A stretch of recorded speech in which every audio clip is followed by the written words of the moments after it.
Aujourd'hui, nous allons parler des poteaux circulaires. Alors, c'est des poteaux que nous retrouvons souvent dans les bâtiments où il y a une grande portée, comme par exemple, surtout dans les lieux publics, comme par exemple les mosquées, comme les écoles, les restaurants, etc., etc. Et cetera. Et on les retrouve à chaque fois systématiquement quand ces poteaux ne sont pas incorporés dans des cloisons. Donc, c'est des poteaux qui vont rester comme ça visibles. Et donc, les architectes, ils optent pour cette section circulaire. Maintenant, par rapport à l'exécution, le problème qui se pose, parce que quand on parle des autres sections courantes, la section rectangulaire et la section carrée, du point de vue de coffrage, un coffrage par exemple pour une section rectangulaire, d'ailleurs c'est des sections qui reviennent tout le temps, donc d'un projet à l'autre ou bien même au sein du même projet, le même panneau peut être réutilisé. Par exemple des sections de 25 par 30, 30 par 50, 30 par 40, 30 par 30, etc. Donc c'est des sections qui reviennent tout le temps, soit dans le même projet, soit dans d'autres projets. Donc c'est des panneaux c'est des coffrages qu'on peut facilement réutiliser. Non seulement ça, mais généralement pour les coffrages rectangulaires, pour le coffrage des sections rectangulaires et pour les panneaux de coffrage qui vont servir au coffrage des sections rectangulaires et carrées, c'est des coffrages qui sont généralement adaptables. Donc le même coffrage même avec le même coffrage, on peut coffrer des sections de 30-30. Avec le même coffrage, on peut coffrer du 40-40, 30-45, etc., etc. Donc, pour les sections courantes, nous n'avons absolument aucun problème. Maintenant, à la différence des sections circulaires, le problème c'est que un coffrage pour un poteau circulaire, par exemple d'un diamètre de 50, ne peut pas servir pour coffrer un poteau d'une section circulaire d'un diamètre de, même si c'est différent de 2 cm, de 48 par exemple, ou bien de 45, ou bien de 55.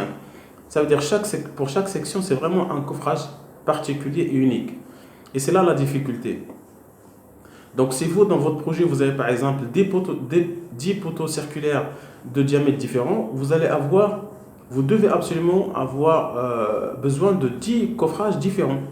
Et c'est des coffrages qui ne sont pas faciles à confectionner parce qu'ils ne sont pas courants. Ou alors il faut acheter les coffrages qui sont tout faits. Et de toutes les manières, c'est vraiment de l'argent ça coûte de l'argent à l'entreprise. Et moi, dans la dernière vidéo, moi j'avais parlé, quand je parlais de comment bien préparer la réunion, j'avais parlé des doléances.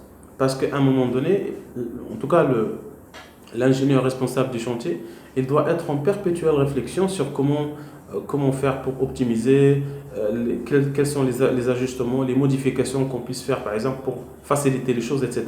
Et parmi les choses qu'il doit absolument demander à l'architecte et éventuellement le maître d'ouvrage, demander une doléance pour, par exemple, au lieu d'avoir 10 diamètres différents, de harmoniser un peu les diamètres, donc de garder les poteaux circulaires, c'est pas un problème, on ne va pas les supprimer, mais harmoniser un peu les diamètres de façon à avoir, par exemple, au lieu d'avoir 10 poteaux de 10 diamètres différents, d'avoir par exemple 10 poteaux du même diamètre. Donc au lieu d'avoir, je ne sais pas moi, 50, un diamètre de 50, de 60, de 45, etc., d'avoir le même diamètre, ou alors d'avoir le minimum de diamètre possible.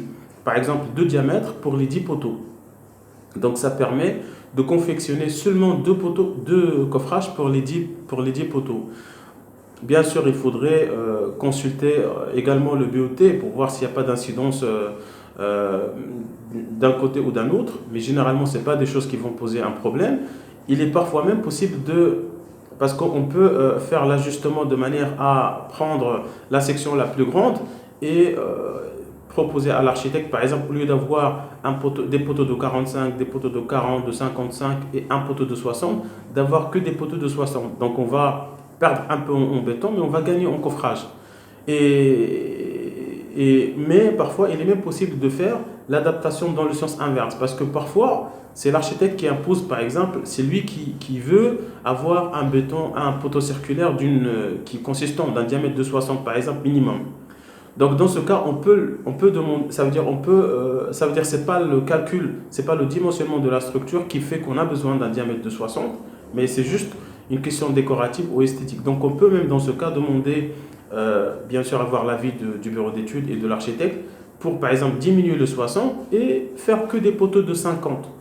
En tout cas, l'idée, c'est vraiment d'essayer d'harmoniser dans la mesure du possible, d'harmoniser et de diminuer le nombre de sections pour les poteaux circulaires. Parce que vraiment, pour chaque poteau, pour chaque section, c'est un coffrage. Et il ne faut pas hésiter à le faire, il ne faut pas hésiter à le faire avec l'architecte. Ça peut marcher, ça peut ne pas marcher. La demande peut être refusée, tout simplement. Ils ont le plein droit de refuser, c'est comme ça les plans, donc ils peuvent refuser, mais ils peuvent aussi accepter. Et dans la plupart des cas, les architectes, ils acceptent. Parce que l'essentiel pour eux, dans ce genre de cas, généralement, l'essentiel, c'est la section circulaire, pas forcément le diamètre.